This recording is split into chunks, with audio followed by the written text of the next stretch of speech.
This time, the Lloyds aren't just fighting for answers, they're suing. They say a single medical visit set off a chain reaction, costing them months with their baby and leaving the family forever changed.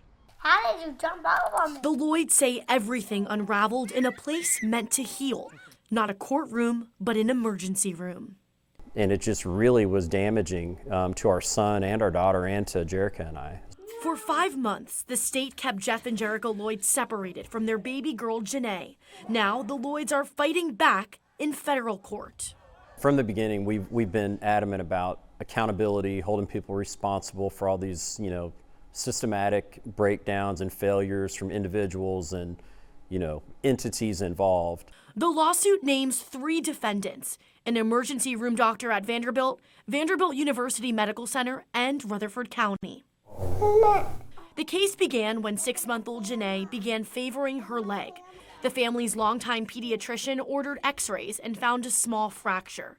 That pediatrician later testified he did not suspect abuse and believed Janae likely fell.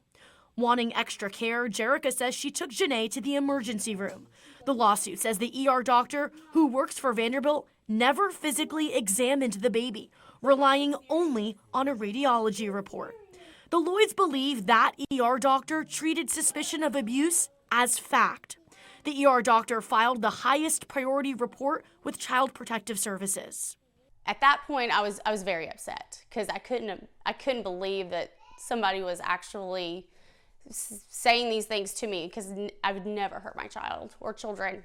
The next morning, the case was heard in Rutherford County's juvenile court. The lawsuit alleges a local Rutherford court policy cuts child removal hearings short, allowing a child to be removed based on probable cause without fully considering an immediate threat to the child's health or safety, or a less drastic alternative as required by state law. Because of that policy, the Lloyds say their pediatrician was never allowed to testify. A judge approved DCS taking custody of Janae. Even had we not been given the opportunity to allow our pediatrician to testify, I just don't think there would have been a finding. And I think we would have not lost our daughter for 149 days to the state. The family says the case stretched on for months. In January of 2025, a judge dismissed the abuse petition entirely. Still, the Department of Children's Services claimed it found evidence of abuse by the mom, Jerika. The Lloyds appealed. And after Fox 17 News pushed for answers, DCS reversed course and dropped its abuse finding. It's been a blur because, every time we thought it was going to end, it did not. Now, the Lloyds say this lawsuit goes beyond their family. It's not just for us. Others in the future, we could dig in and see where some of the breakdown occurred that maybe could prevent, maybe not prevent, but may reduce the amount of times that this happens going forward.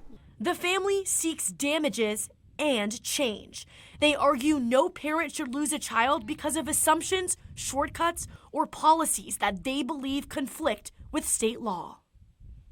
I reached out to both Vanderbilt University Medical Center and Rutherford County asking for comment on these allegations. However, both entities tell me they do not comment on pending litigation. Now, the Lloyds also tell me there is an internal investigation happening at the Department of Children's Services where DCS is looking at its actions in this case.